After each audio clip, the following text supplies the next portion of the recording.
Biz Besties. Welcome back to our podcast. My name is Jen. And my name is Mia, and this is the Biz Besties podcast where we talk about all things entrepreneurship. So on today's episode, we're talking about mommyhood and business. Yeah, how to even balance the two. I have been lucky enough to witness Jen since high school and then college and then her getting pregnant and now her still continuing her entrepreneurship through motherhood. Yeah. So let's start from the beginning. How were things before having kids? Oh, damn. Yeah. You already had stepkids. Yeah. So, yes, but I had them part-time. Yeah, true. So I still had like half the time of the month to like dedicate just, me and Ryan and all of that. So what was it before the kids? Like overall was college and I was getting hammered every day. I'm just kidding. No, I cannot. I'm just kidding. Mom, don't ever watch this. But okay, so I've already had my stepkids. So I've always scheduled things in their schedule too, which was great with lashing because I could literally choose whatever days. Mm-hmm. But I would still work. Like when I used to work at my condo, I would still work even if they were in the living room with my man. Yeah. Like the first 5 years of my business, I dedicated to my business. Mm-hmm. And then I got my salon, and then we had COVID, and then I found out I was pregnant January 2021. Okay, so pregnancy, just the pregnancy journey. How did that affect your schedule, your business, your work day, your work week? So, so I found out January 2021, and I was already 4 months. I was like, oh shit. That was too funny how you found out at 4 months pregnant. I was like, I cannot with you. I'm halfway, and the doctor's like, yeah, you can know the sex next week. And right. I was like, what? So I wasn't prepared. I was for sure not prepared. I was like, wait, I'm going to have a baby in July. So I had January until July of the year we came back from COVID. Yeah. To like figure out what the heck am I going to do with my business and my life with like, at that time I had the salon and I had a house that was renting. Yeah. All paid from lashing. Mm-hmm. So once I take the lashing out from having a baby, I'm like, how am I going to pay for all of this, right? So January to July, and literally until I popped 2 weeks before, maybe a week before, I was still lashing. I worked all the way until I popped. I know. I was like, your due date is coming up. You still lashing? Yeah. So I think I stopped lashing a week because I tried 2 weeks and then 2 weeks was way too long. So I came back for a week. Then I took 1 week. I nested. It was to the point where I was like washing my in-laws' dogs. I was so bored. So I'm not going to do that again. I'm going to work until I literally pop again. Yeah. And then I took only 2 weeks after the baby was born. Wild. So pause. How did that feel physically? How was that just like, damn, so, 2 weeks after postpartum? Yeah. Goodness. I felt like at that time, the time was going fast with Kylie because I did not sleep. Every day was like, every 2-3 hours feeding time. And so those 2 weeks like went by pretty fast, but also very long. They were long days, but fast weeks. Mm-hmm. I don't know. So when I came back to work, I went part-time. So I think I was like maybe working 4 to 5 times a week. And there were days where Monday, Tuesday, Wednesday, Friday, I would work like 2-3 clients for the first couple months. And then Thursdays were the days my dad took her all day. So he would come pick up Kylie in Hayward. And my parents live an hour away. So he would come drive out, pick her up at like 9 a.m., keep her until like 6, 7 p.m. And Thursdays were the days where I'm like there all day. Mm-hmm. And still like it wasn't enough. Like I had that many clients. Yeah. So of course a lot of my clients went to Demi or Bella, like Larry Bella, and then that was going on for a good like 6 months. And then of course like just asking people to babysit. It was a lot of people helping with Kylie. There was a time where Mom even came. I came, remember? Yeah, you guys watch her and like. I remember you had a lash class, so you were gonna be 5 to 6 hours working. I was like, I'll drive from Sacramento. I'm gonna spend time with Kylie. Kylie was probably in like 5 months. Yeah, because I think at that time Ryan still had his other job. Yeah. And his job was like whenever his clients booked him. So I understood the client-based type of service. Yeah. Like if you're in the beginning of your business, like you're gonna get your client at whatever time. So at that time, my position, my job, I could switch it up, switch my schedule. But being such a workaholic for 6 years before Kylie, I was like, oh my god, like work, my business. Like I gotta pay for the salon, which we tread the whole way. Like I wasn't saving a lot, but I was like paying all of my bills. And for sure I would have made it through with Kylie without hella people's help. Family, friends, just changing up my schedule, clients. Kylie was there. My sister-in-law was my front desk person for the first 6 months. Right? So I would have gone through the first year with Kylie without people's help. For sure. Help. Reducing time until Kylie was a little bit older, because the first 6 months was very important, And honestly, I still felt like I worked way too much the first 6 months. Mm-hmm. Yeah, so I was like a workaholic, but now that she's turning 3 this year, I don't want to do that again. I don't want to work and have Kylie, waiting on me. I want to be with Kylie while I'm getting paid. Yeah. So I mean, it's so crazy because there are a lot of moms out here starting a business, starting a lash business or any business, and they already have multiple kids full time. Mm-hmm. I think it's just figuring out your schedule. Yeah, their kids are probably the reason they even want to start a business on their own.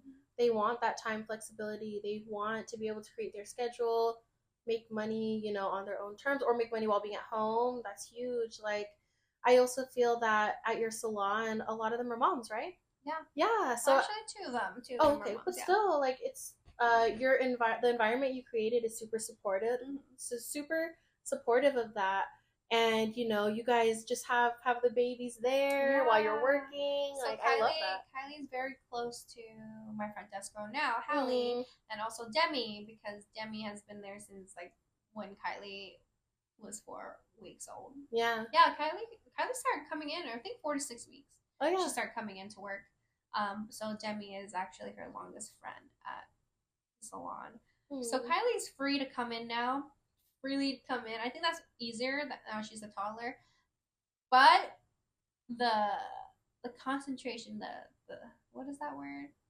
I don't know. It's a different type of how to handle Kylie, because when she was a baby, she someone physically needed to be with her. Yeah. Now that she's a toddler, it's like no one needs to physically be like holding her, whatever. Yeah. But now she's all over the place. Yeah, and she's like, "Mommy, look," and I'm just like, "I can't fucking look." Like, okay. Even here, sit your ass down. Even here, when we're filming, it's so funny because, mind you, we're in Tracy, her parents' home. So the whole reason she even comes to Tracy is so Kylie gets grandparent time. But then when we're filming, it's like, okay, Grandpa, her dad, please take Kylie, nap time, or take her to the store or whatever, so we can film. Yeah. Cause even doing this, we got to figure out who's gonna watch Kylie, because we can't have her in and out. You'll hear stomp, and I'm just like, oh my god, she's coming. My kid is coming. It's for sure like figuring out a schedule, getting help, because again, we can't film this without my dad literally napping with her right now as we speak. Yeah. So I'm very blessed to have a very supportive family, a very supportive friend group. I have a lot of friends that are willing to be like, I hit them up like, hey, can you get Kylie? Yeah. Like, yeah, I'll get Kylie right now. Even if Kylie will scream with them, they'll take her. So I think building a business, and if you have children, you need a very big support system. And if you don't, then create a big support system. You can't build a business by yourself, for sure. Did you ever have to pay for childcare? Or no, because you've had help? I've always had help. And like my front desk girls, which was my sister-in-law, and Hallie, which is Debbie's sister, they're paid to be front desk, but just in their small little to-do list, like do whatever Kylie wants. Yeah, like help with Kylie too is in the job description. Yeah. It was great when my sister-in-law was there, and then Hallie, she's actually in college to be a teacher, so she has the characteristics as like, you know, a teacher. Yeah. For Kylie. So she's really good with her, and yeah, I mean, other than paying my front desk girls, like nothing, because I know childcare is very expensive. Like they don't change diapers or anything. I'm still responsible for all of that, potty training, all of that. Yeah, I have not paid for daycare. Never, never. That's so great. Yeah, because this is just an advertisement for starting your own business. Because look at Jen's ability to change her schedule according to what her child needs. Like, just the flexibility, because, you know, if you're working 9 to 5, it's one thing to be working 9 to 5 from home, because luckily there's a lot of people who have those situations now, but damn, working 9 to 5 in person, and say both parents are doing that. Say you're a single parent, like you gotta get childcare. Yeah, you need help. And if you don't have help, like you're gonna be taking them to childcare. So I'm very blessed for sure, and I thank God for all of that. But I don't think I would have. I don't know what I would have done without help.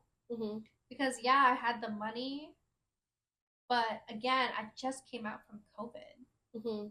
Like, and I had to pay 60%, 50% of my labor. Right, because lack of health insurance, so you're paying for all your own health insurance. Yeah, as a business owner, going through pregnancy, you have to pay for that. I don't have, what is that, benefits. So yeah, I paid for that. So I took out a big load of cash for that, got hit by COVID, and now I'm like having a kid, and then I moved into my in-laws. So that helped too, because like of course there's always someone in the house, and we'd have to pay rent for a little bit. Like, I guess everything worked out. Absolutely. I think everything worked out. Yeah. Yeah. Totally. Very blessed to say. And now it's like, okay, Kylie's going to go to school next year. Next year? 4. Yeah. Oh my gosh. They go to preschool. Where is the time going? I know. You were just pregnant. I was just pregnant. That's crazy. So because you say that you're such a workaholic, like, how do you balance working so many hours? Like, do you ever feel bad that you know what I mean? Yeah. Like, how do you balance that? I for sure had mom guilt the first 6 months. I actually had postpartum.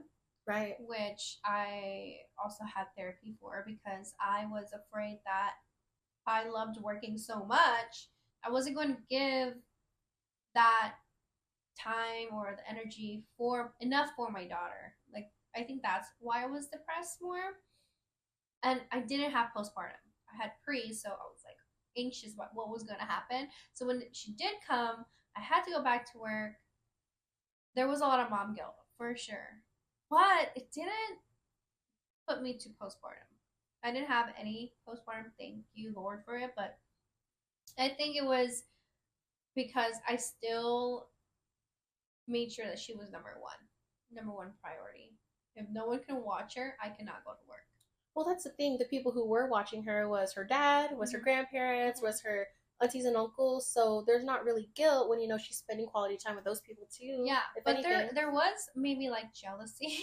Oh yeah, for sure. Like I feel it. Like with my baby, and I'm here at work. Like someone sent me a picture. Yeah. You know? So yeah, my man was with her for most of that time, and I was like the whole like newborn stage from first to, because he was stay home dad basically.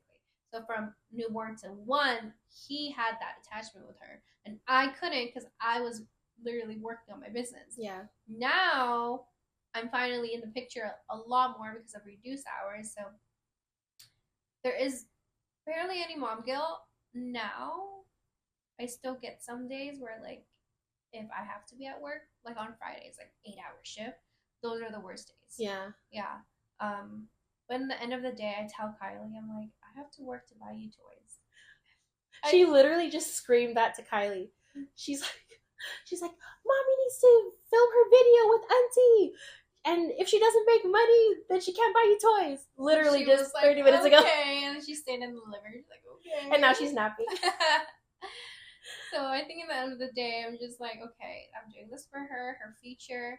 I have a college fund set up for her. You know, she has like, she's in my credit card. She has a credit score. Like, I'm building something for her now. It used to be building something for me, you know, of course for my future kids. But now I have a kid. Now I can be like, okay, this is for something bigger, which is my kid. So you know what? I love how she recognizes it. She's only 2, but she recognizes that, and it's because you tell her. Yeah. How would she not recognize it if you're not like, mommy needs to work, mommy needs to make money? She was just like here sitting on the lash bed, like, look, mommy, I'm laying down or whatever, like talking about oh, lashes. And I'm like, oh, like I just love how she like recognizes what you do. Yeah, she does. Why you're doing it, because you emphasize that to her. Yes.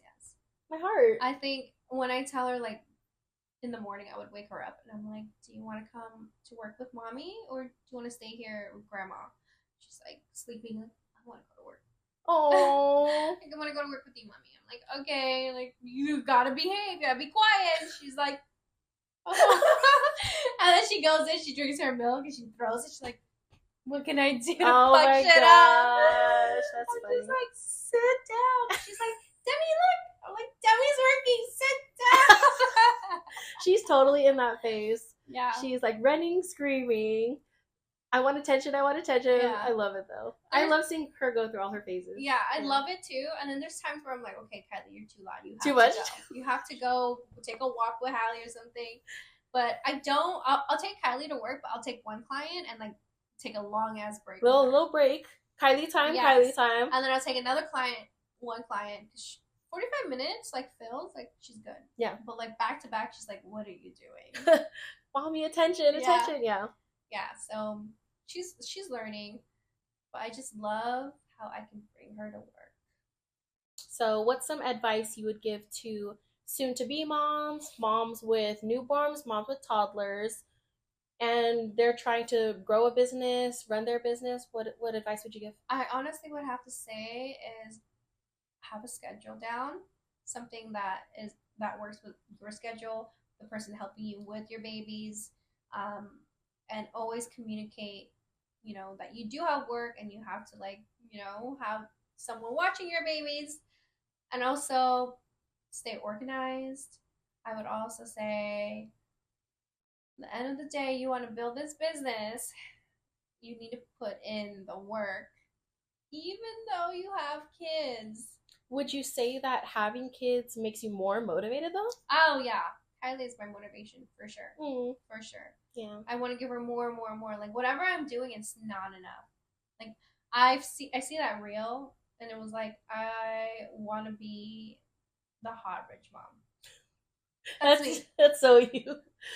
And then I saw a reel, and the girl's crying. She's like, I'm just sad that my kid's gonna get bullied because my kid has a hot rich mom. I'm dead. That's hilarious. Oh. No, I think it's just more like I see my parents struggle. I've seen them saying no to me because we didn't have this financially. And growing up, I was like, man, I'm going, instead of like despising that or like feeling a certain way of like, oh my God, or feeling bad for myself. Instead of feeling bad for myself because my parents couldn't afford something, I took that upon myself to be like, okay, it's okay that my parents can't give me what I want. They gave me what I needed, but I'm going to use that to give my kid whatever she wants, you know? So for sure, it's like the bigger picture. It's for your kids. So I think in the end of the day, it's going to work out. It's going to work out if you have help. That's totally our generation and how we want to, what's it called?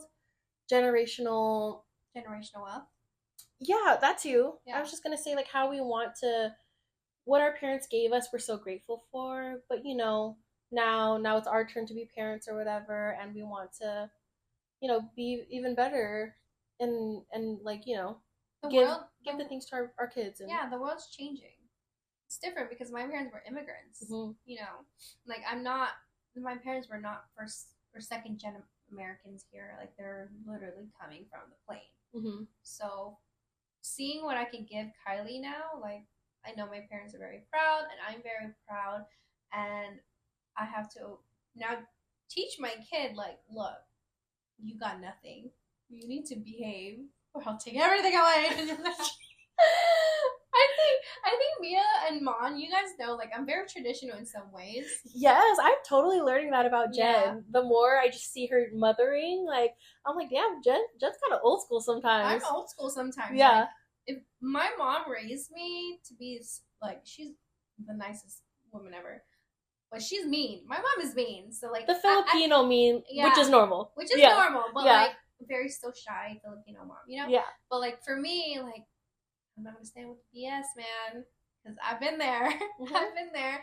I know smart mouth, and I also know, like, you know, like, attitude and appreciation. But, like, now I know on this side of, like, parenthood, like, now I'm a parent, like, now I know what my parents went through, but I also have so much to give. I deserve a lot of respect for my kids. So absolutely. For Kylie, oh yeah, she's gonna get her ass whooped. It's hilarious because you in high school, you were too much. You were rebellious. You were crazy. Yeah. So the day Kylie gets to that age, you're gonna get your ass handed to you. Yeah, but I'm smarter. Sure. Smarter than my mom and dad. Sure. I'm gonna have videos. Kylie's gonna be smart too. No. Videos. Denial. Trackers. Denial. I don't remember if you know Spy Kids where the parents put a tooth. The tracker in their tooth. Yeah. Oh, if that was legal, I would do that. I was like, I'll do that. But you say that now. No, yeah, I think my business has changed so much being a mom, for sure. Something I love, this was when Kylie was first born, I think. Mm-hmm. Something I love that you said was, this business is all for you. Whether you want to own it, whether you want to sell it, whether you want to cash it out, that's for you. And I was like, oh my gosh, that almost made me cry, because any other old school, you know, older generational people would be like, family business, you better run it after, like, just immediate pressure. Oh yeah, no. I just love how you were like, hey, if you want to sell my business, go ahead. It's yours. I was like, Jen, I love that. I think because of, like, the whole nursing, you're a Filipino, you should be a nurse, and the traditions that I have put on me caused so much stress and anxiety and depression, and, like, growing up, not feeling enough for my parents, for my mom. I still, to this day, she still does it. To this day, she's still like, you should be a nurse. You should still be a nurse. You want to do med spa? You gotta be a nurse. I'm like, I don't want to be a nurse. To this day. To this day. So whatever Kylie decides with my business is on her. She is my beneficiary. So whatever she decides. You said beneficiary. Beneficiary. Whatever she decides, if I have more kids, then she's gonna have split with her siblings. Yeah. But I've already, when you have a business, you have to plan. So I've already planned for her to have, like money, not even touching my business. Mm-hmm. The business is like backup. Mm-hmm. You know what I mean? Like, when she's probably 60. Yeah. Or maybe I would sell it. I don't know. Right. I'm like, you know what? I'm going to retire too. Yeah. So I hope you guys learned a lot with my mommyhood and building a business. I just want to say, don't give up, and, you know, just keep pushing even when you guys have kids. And hopefully when my day comes for me. Yes. This year? Oh my God. Just kidding. I don't know about all that. But I just love hearing this, because having my best friend go through it first, I'm out here taking notes, man. I'm out here taking notes. First of all, I'm going to throw this in. Jen's pregnancy was so chill. It irritates me, because I'm like, girl, you're setting an unrealistic expectation. That's why I'm scared for my second one. No, she was so chill. But then you look at Kylie, and Kylie's so chill. Is she? Okay, she's a toddler. Toddlers are... Okay. But, you know, just like, she's just like a... She's a happy baby. Yeah. And I'm just like, Jen, like, it was just too chill for her. So I'm just scared to be pregnant. And it's like, all the bad stories here. Yeah, you're a monster. Yeah. No. I think we'll see. Anyways. Just don't overthink it. Thanks for listening. We'll see you guys on our next podcast. Follow us at BizBestiesPod on Instagram, TikTok, and YouTube. And yeah.